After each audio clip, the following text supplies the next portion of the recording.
ಮನೋವಿಹಾರಿಣಿ.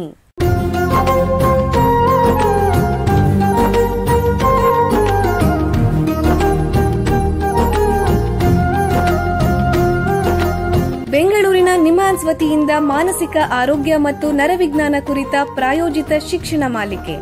ಸಹಯೋಗ ಕರ್ನಾಟಕ ವಿಜ್ಞಾನ ಮತ್ತು ತಂತ್ರಜ್ಞಾನ ಅಕಾಡೆಮಿ, ವಿಜ್ಞಾನ ಮತ್ತು ತಂತ್ರಜ್ಞಾನ ಇಲಾಖೆ, ಕರ್ನಾಟಕ ಸರ್ಕಾರ. ಕೇಳಿ ಮಾನಸಿಕ ಆರೋಗ್ಯ ಮತ್ತು ನರವಿಜ್ಞಾನ ಕುರಿತ ಮಾಲಿಕೆ ಮನೋವಿಹಾರಿಣಿ.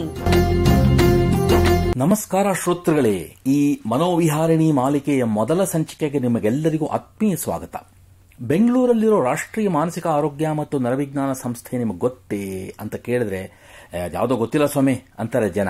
ಆದರೆ ಅದೇ ಹೆಸರನ್ನ ಚಿಕ್ಕದು ಮಾಡಿ ನಿಮಗೆ ನಿಮ್ಹಾನ್ಸ್ ಅಂದ್ರೆ ಗೊತ್ತಾ ಅಂದ್ರೆ ಓ ಚೆನ್ನಾಗಿ ಗೊತ್ತು, ನಮ್ಮ ಸೋದರ ಮಾವನ ಮಗನಿಗೆ ಪ್ರಾಬ್ಲಮ್ ಆಗ್ಬಿಟ್ಟಿತ್ತು ಸರ್, ಯಾವುದರಲ್ಲೂ ಆಸಕ್ತಿ ಇಲ್ಲ, 3 ಹೊತ್ತು ರೂಮಲ್ಲೇ ಕೂತಿರ್ತಿದ್ದ, ಯಾರ ಹತ್ರನೂ ಮಾತಾಡ್ತಿರ್ಲಿಲ್ಲ.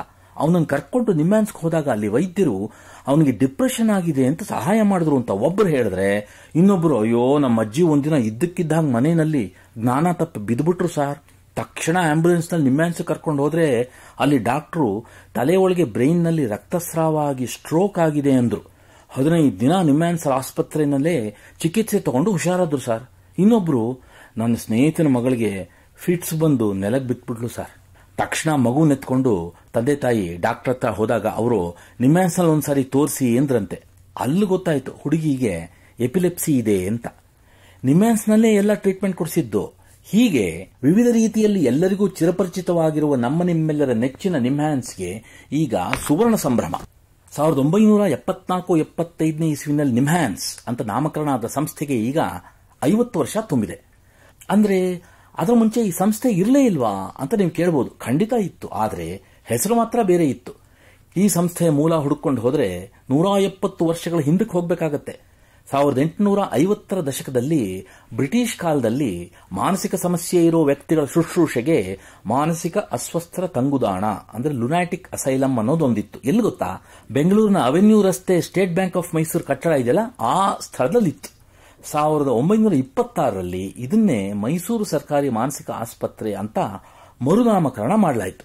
ಕಾಲಕ್ರಮೇಣ ರೋಗಿಗಳ ಸಂಖ್ಯೆ ಹೆಚ್ಚಾಯಿತು, ಇರೋ ಜಾಗ ಸಾಕಾಗ್ತಾ ಇರಲಿಲ್ಲ, ಆಸ್ಪತ್ರೆ ವಿಸ್ತರಿಸಬೇಕು, ಹಾಗೇನೆ ಉತ್ತಮ ಸೌಲಭ್ಯಗಳು ಬೇಕು, ಎಲ್ಲಿ ಹೇಗೆ ಅಂತ ಯೋಚನೆ ಮಾಡ್ತಿದ್ದಾಗ ದೇವರ ಹಾಗೆ ಸಹಾಯಕ್ಕೆ ಬಂದವರು ಮೈಸೂರಿನ ಶ್ರೀಮನ್ ಮಹಾರಾಜರು ಶ್ರೀ ನಾಲ್ವಡಿ ಕೃಷ್ಣರಾಜ ಒಡೆಯರ್ ಅವರು.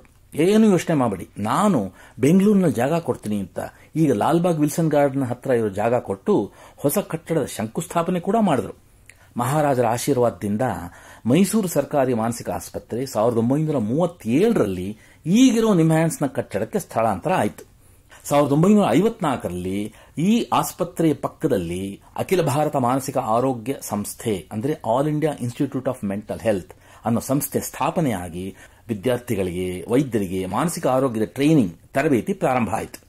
1974-75ರಲ್ಲಿ ಮೈಸೂರು ಸರ್ಕಾರಿ ಮಾನಸಿಕ ಆಸ್ಪತ್ರೆ ಮತ್ತು ಪಕ್ಕದಲ್ಲಿದ್ದಂಥ all India institute of mental health ಅಂದ್ರೆ ಅಖಿಲ ಭಾರತ ಮಾನಸಿಕ ಆರೋಗ್ಯ ಸಂಸ್ಥೆಗಳು ಒಂದಾಗಿ ಈಗಿರೋ ನಿಮ್ಹಾನ್ಸ್ ಅಂದ್ರೆ ರಾಷ್ಟ್ರೀಯ ಮಾನಸಿಕ ಆರೋಗ್ಯ ಮತ್ತು ನರವಿಜ್ಞಾನ ಸಂಸ್ಥೆ ಎಂಬ ಸ್ವಾಯತ್ತ ಸಂಸ್ಥೆ ಉದ್ಭವ ಆಯಿತು. ಇದೇ ಸಂಸ್ಥೆಯ ಇತಿಹಾಸ.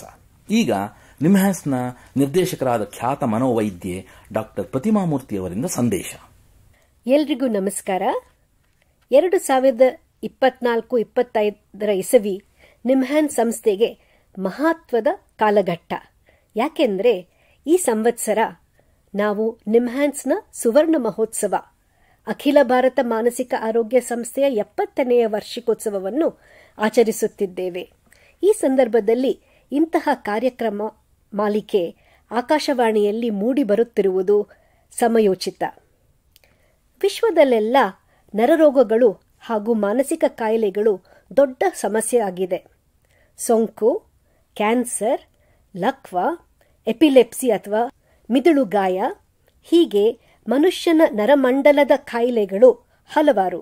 ಅದೇ ರೀತಿ ಮಕ್ಕಳನ್ನು ಹಾಗೂ ಹದಿಹರೆಯದವರನ್ನು ಕಾಡುವ ಮಾನಸಿಕ ಸಮಸ್ಯೆಗಳು ಒಂದು ಕಡೆಯಾದರೆ, ವಯಸ್ಕರಿಗೆ, ಮಹಿಳೆಯರಿಗೆ ಮತ್ತು ವೃದ್ಧರಿಗೆ ಬರುವ ಮನೋಕಾಯಿಲೆಗಳು ಇನ್ನೊಂದು ಕಡೆ.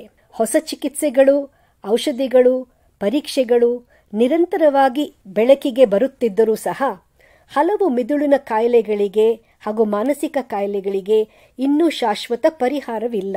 ಹಾಗೇನೆ ಲಭ್ಯವಿರುವ ಪರಿಹಾರಗಳು ದೇಶದಲ್ಲಿ ಎಲ್ಲಾ ಕಡೆ ತಲುಪುವುದೇ ಇರುವುದು ಒಂದು ದೊಡ್ಡ ಸವಾಲಾಗಿದೆ. ಇದರ ಪರಿಹಾರಕ್ಕೆ ಸರ್ಕಾರಿ ಹಾಗೂ ಖಾಸಗಿ ಸಂಸ್ಥೆಗಳು ಹಗಲಿರುಳು ಶ್ರಮಿಸುತ್ತಿವೆ. ಈ ಪ್ರಯತ್ನದಲ್ಲಿ ನಮ್ಮ ನಿಮ್ಹಾನ್ಸ್ ಸಂಸ್ಥೆ ಬಹಳ ಹಿಂದಿನಿಂದಲೂ ಸಕ್ರಿಯವಾಗಿದೆ. ಕರ್ನಾಟಕ ರಾಜ್ಯ ಮಾತ್ರವಲ್ಲದೆ ಇಡೀ ದೇಶದಲ್ಲಿ ಎಲ್ಲಾ ಸಂಸ್ಥೆಗಳಿಗೂ ಮಾದರಿಯಾಗಿದೆ. ಕೇಂದ್ರ ಸರ್ಕಾರದ ಟೆಲಿಮಾನಸ್, ರಾಷ್ಟ್ರೀಯ ಮಾನಸಿಕ ಆರೋಗ್ಯ ಸಮೀಕ್ಷೆ, ರಾಜ್ಯ ಸರ್ಕಾರದ ಕರ್ನಾಟಕ ಬ್ರೈನ್ ಹೆಲ್ತ್ ಇನಿಷಿಯೇಟಿವ್ ಕಭಿ, ಹೀಗೆ ಹಲವು ಸಮುದಾಯ ಮಟ್ಟದ ಕಾರ್ಯಕ್ರಮಗಳಲ್ಲಿ ನಿಮ್ಹಾನ್ಸ್ ಶ್ರಮಿಸುತ್ತಿದೆ. ನಮ್ಮ ಅನುಭವದಲ್ಲಿ ರೋಗಿಯ ತಪಾಸಣೆ, ಚಿಕಿತ್ಸೆ ಹಾಗೂ ಪುನರ್ವಸತಿ ಎಷ್ಟೇ ಮುಖ್ಯವೋ, ಕಾಯಿಲೆಗಳ ಬಗ್ಗೆ ರೋಗಿ ಮತ್ತವರ ಸಂಬಂಧಿಕರಿಗೆ ಸೂಕ್ತ ಮಾಹಿತಿ ನೀಡುವುದು ಅಷ್ಟೇ ಮುಖ್ಯ. ಇದರಿಂದ ಜನರಲ್ಲಿ ಮಾನಸಿಕ ರೋಗ, ನರಮಂಡಲದ ಕಾಯಿಲೆಗಳ ಬಗ್ಗೆ ಇರೋ ಮೂಢನಂಬಿಕೆಗಳು, ಕಳವಳ, ಅಜ್ಞಾನವನ್ನು ಅಳಿಸಿ ಹಾಕೋದರಲ್ಲಿ ಸಾಧ್ಯವಾಗುತ್ತದೆ. ಇದಕ್ಕೆ ಪೂರಕವಾಗಿ ಆಕಾಶವಾಣಿಯಲ್ಲಿ ಸರಣಿ ಪ್ರಸಾರ ಆಗುತ್ತಿರುವುದು ಬಹಳ ಸಂತೋಷದ ವಿಷಯ. ಈ ಕಾರ್ಯಕ್ರಮವನ್ನು ಜನರು ಸದುಪಯೋಗ ಪಡೆಯುತ್ತಾರೆಂದು ನನ್ನ ಭರವಸೆ. ನಮಸ್ಕಾರ. ಧನ್ಯವಾದಗಳು. ನಮ್ಮ ನಿರ್ದೇಶಕರು ಹೇಳಿದಂತೆ ಮಾನಸಿಕ ಮತ್ತು ನರಮಂಡಲದ ಕಾಯಿಲೆಗಳ ಬಗ್ಗೆ ಮೂಢನಂಬಿಕೆಗಳು ಮತ್ತು ಅವೈಜ್ಞಾನಿಕ ಮಾಹಿತಿ ಸಮಾಜದಲ್ಲೆಲ್ಲ ಹರಿದಾಡ್ತಾ ಇದೆ. ಉದಾಹರಣೆಗೆ, ಎಲ್ಲ ಮಾನಸಿಕ ಕಾಯಿಲೆಗಳು ಶಾಶ್ವತ, ಯಾವುದಕ್ಕೂ ಚಿಕಿತ್ಸೆ ಇಲ್ಲ ಅಂತ ಜನ ಅನ್ಕೋತಾರೆ. ಇದು ತಪ್ಪು ಮಾಹಿತಿ. ಮಾನಸಿಕ ಸಮಸ್ಯೆಗಳು ವಯಸ್ಕರಿಗೆ ಮಾತ್ರ ಬರುತ್ತೆ, ಮಕ್ಕಳಿಗೆ ಬರೋದೇ ಇಲ್ಲ ಅಂತ ಹೇಳ್ತಾರೆ. ಇದು ತಪ್ಪು. ಮಕ್ಕಳಿಗೂ ಬರುತ್ತೆ, ಹದಿಹರೆಯದವರಿಗೂ ಮಾನಸಿಕ ಸಮಸ್ಯೆ ಬರಬಹುದು. ಇದೇ ತರಹ ಎಪಿಲೆಪ್ಸಿ ಅಂದ್ರೆ ಮೂರ್ಛೆ ರೋಗ, ಅಪಸ್ಮಾರ ಅಂತ ಕೇಳಿದಿರಲ್ಲ, ಇದ್ರ ಬಗ್ಗೆ ಹಲವು ತಪ್ಪು ಮಾಹಿತಿ ಜನರಲ್ಲಿರುತ್ತೆ. ಎಪಿಲೆಪ್ಸಿ ಒಂದು ಸಾಂಕ್ರಾಮಿಕ ರೋಗ ಅಂತ ಕೆಲವರು ನಂಬ್ತಾರೆ. ಇದೆಲ್ಲ ತಪ್ಪು ಕಲ್ಪನೆ. ಎಪಿಲೆಪ್ಸಿ ಇರೋ ವ್ಯಕ್ತಿಗೆ ಫಿಟ್ಸ್ ಬಂದಾಗ, ಸೀಜರ್ಸ್ ಬಂದಾಗ ಅವರು ತಮ್ಮ ನಾಲ್ಗೆ ನುಂಗ್ಕೊಂಡ್ಬಿಡ್ತಾರೆ ಅಂತನೋ, ಅಥವಾ ಫಿಟ್ಸ್ ಬಂದಾಗ ಅವ್ರ ಕೈಗೆ ಕಬ್ಬಣದ ಬಿಗಿದ ಕೈ ಇತ್ಯಾದಿ ಕೊಡಬೇಕು, ಎಪಿಲೆಪ್ಸಿಗೆ ಚಿಕಿತ್ಸೆ ಇಲ್ಲ ಅಂತೆಲ್ಲ ಹೇಳ್ತಾರೆ. ಇದು ತಪ್ಪು. ಹಾಗೇನೆ ಲಕ್ವಾ, ಸ್ಟ್ರೋಕ್, ಪಾರ್ಶ್ವವಾಯು ಅಂತ ಹೇಳ್ತಾರಲ್ಲ, ಇದ್ರ ಬಗ್ಗೆ ಕೂಡ ತಪ್ಪು ಕಲ್ಪನೆಗಳಿವೆ.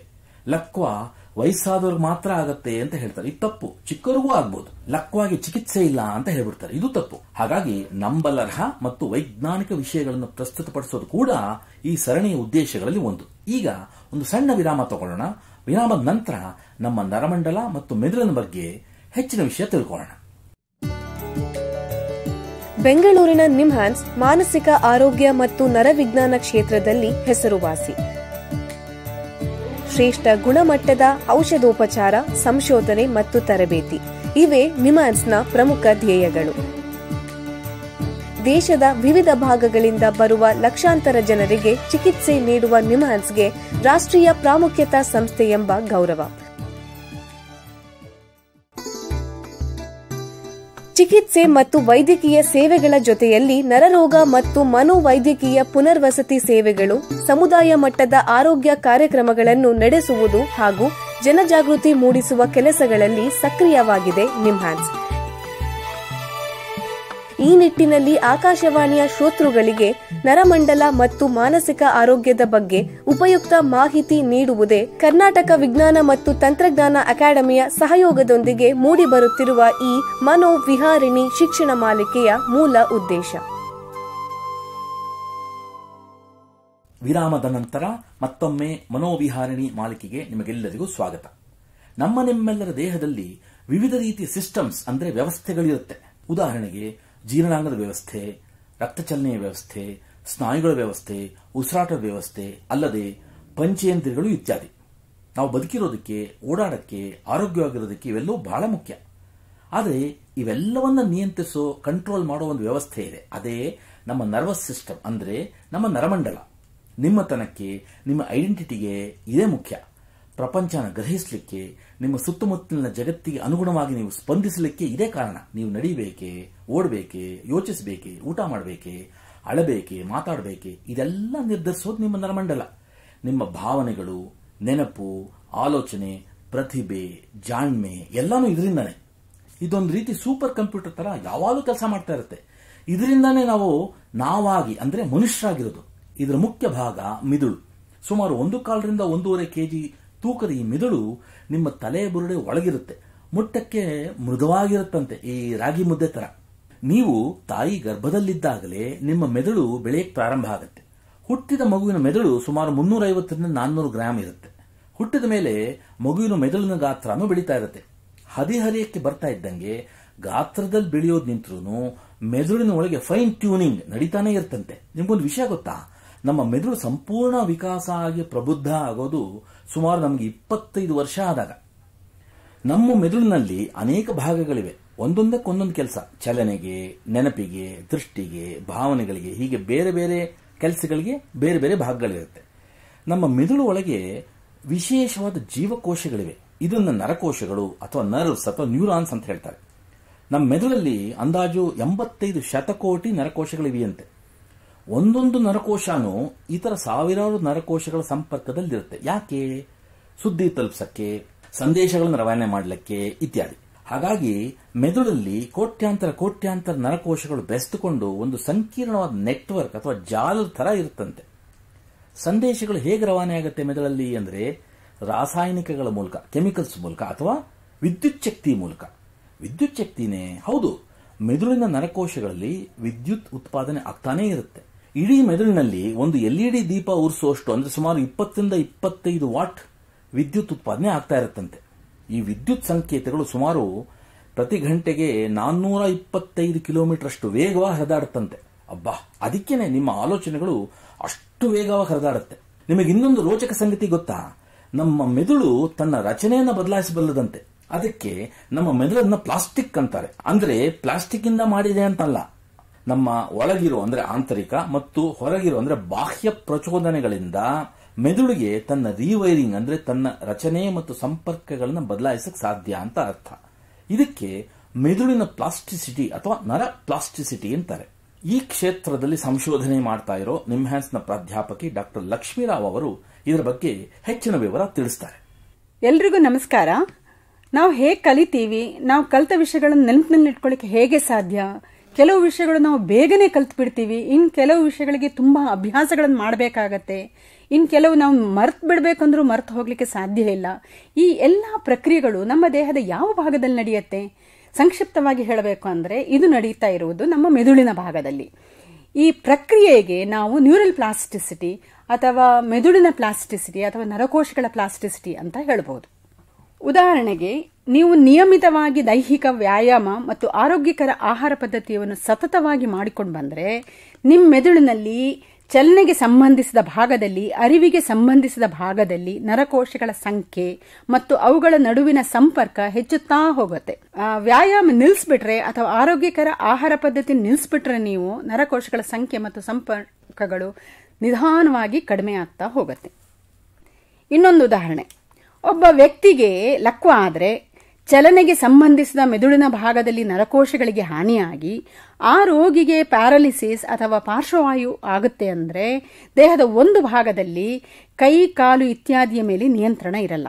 ಇಂತಹ ವ್ಯಕ್ತಿಗಳಿಗೆ ಪುನರ್ವಸತಿಯ ತರಬೇತಿ ಕೊಟ್ಟರೆ, ಅಂದರೆ ಕೈಗಳನ್ನು ಬಲವಂತವಾಗಿ ಉಪಯೋಗಿಸುವಂತೆ ಮಾಡಿದರೆ, ಮೆದುಳಿಗೆ ಕಸರತ್ತು ಕೊಟ್ಟರೆ, ಚೆನ್ನಾಗಿ ಪೌಷ್ಟಿಕಾಂಶಗಳನ್ನು ಕೊಟ್ಟರೆ, ಮೆದುಳಿನಲ್ಲಿ ಎಲ್ಲಿ ಹಾನಿಯಾಗಿದೆಯೋ ಅದರ ಸುತ್ತಲೂ ಇರುವ ನರಕೋಶಗಳ ಸಂಪರ್ಕಗಳು ಸದೃಢವಾಗಿ ವ್ಯಕ್ತಿಯ ಚಲನೆ ಸುಧಾರಿಸಲು ಸಾಧ್ಯ ಆಗಬಹುದು. ಇದೇ ಮೆದುಳು ಪ್ಲಾಸ್ಟಿಸಿಟಿಯ ಶಕ್ತಿ. ಕೇಳಿದಿರ ಶ್ರೋತೃಗಳೇ, ಇದು ನಮ್ಮ ನರಮಂಡಲ ಮತ್ತು ಮೆದುಳಿನ ಬಗ್ಗೆ ಒಂದು ಸಣ್ಣ ಪರಿಚಯ. ಓಹೋಹೋ, ಮಾತಾಡ್ತಾ ಕಾಲ ಕಳೆದಿದ್ದೇ ಗೊತ್ತಾಗ್ಲಿಲ್ಲ. ಈಗ ಈ ಸಂಚಿಕೆ ಮುಕ್ತಾಯ ಮಾಡೋ ಸಮಯ ಬಂದಿದೆ. ಇಂದಿನ ಸಂಚಿಕೆಯಲ್ಲಿ ಭಾಗವಹಿಸಿದ ನಿಮ್ಹ್ಯಾನ್ಸ್ನ ಮಾನ್ಯ ನಿರ್ದೇಶಕರಾದ ಡಾಕ್ಟರ್ ಪ್ರತಿಮಾಮೂರ್ತಿ ಅವರಿಗೂ ಹಾಗೂ ಪ್ರಾಧ್ಯಾಪಕರಾದ ಡಾಕ್ಟರ್ ಲಕ್ಷ್ಮೀರಾವ್ ಅವರಿಗೂ ಧನ್ಯವಾದಗಳು. ಹೆಚ್ಚಿನ ಮಾಹಿತಿಯೊಂದಿಗೆ ಮನೋವಿಹಾರಣಿಯ ಮುಂದಿನ ಸಂಚಿಕೆಯಲ್ಲಿ ಭೇಟಿಯಾಗೋಣ. ನಮಸ್ಕಾರ. ಇಲ್ಲಿಯವರೆಗೆ ಬೆಂಗಳೂರಿನ ನಿಮ್ಹ್ಯಾನ್ಸ್ ವತಿಯಿಂದ ಮಾನಸಿಕ ಆರೋಗ್ಯ ಮತ್ತು ನರವಿಜ್ಞಾನ ಕುರಿತ ಪ್ರಾಯೋಜಿತ ಶಿಕ್ಷಣ ಮಾಲಿಕೆ ಮನೋವಿಹಾರಿಣಿ ಕೇಳಿದಿರಿ. ಸಹಯೋಗ ಕರ್ನಾಟಕ ವಿಜ್ಞಾನ ಮತ್ತು ತಂತ್ರಜ್ಞಾನ ಅಕಾಡೆಮಿ, ವಿಜ್ಞಾನ ಮತ್ತು ತಂತ್ರಜ್ಞಾನ ಇಲಾಖೆ, ಕರ್ನಾಟಕ ಸರ್ಕಾರ. ನೆರವು ಮಾನಸಿಕ ಆರೋಗ್ಯ ಶಿಕ್ಷಣ ವಿಭಾಗ, ನಿಮ್ಹ್ಯಾನ್ಸ್ ಹಾಗೂ ನಿವೇದಿತಾ BS, ನಿಮ್ಹ್ಯಾನ್ಸ್. ಸಂಗೀತ ಸಂಯೋಜನೆ ಕೆ ಕಲ್ಯಾಣ್. ಪರಿಕಲ್ಪನೆ, ನಿರೂಪಣೆ ಮತ್ತು ನಿರ್ಮಾಣ ಡಾಕ್ಟರ್ MM ಶ್ರೀನಿವಾಸ್ ಭರತ್, ನಿಮ್ಹ್ಯಾನ್ಸ್. ನಿಮ್ಮ ಸಂದೇಶಗಳನ್ನು ಕಳಿಸಬೇಕಾದ ದೂರವಾಣಿ ಸಂಖ್ಯೆ 7891105524 7899105524. ವಾಟ್ಸ್ಆಪ್ ಸಂದೇಶಗಳು ಮಾತ್ರ. ಈ ಕಾರ್ಯಕ್ರಮದ ಮುಂದಿನ ಸಂಚಿಕೆ ಮುಂದಿನ ವಾರ ಇದೇ ಸಮಯಕ್ಕೆ ಮನೋವಿಹಾರಿಣಿ ಮಾಲಿಕೆಯಲ್ಲಿ.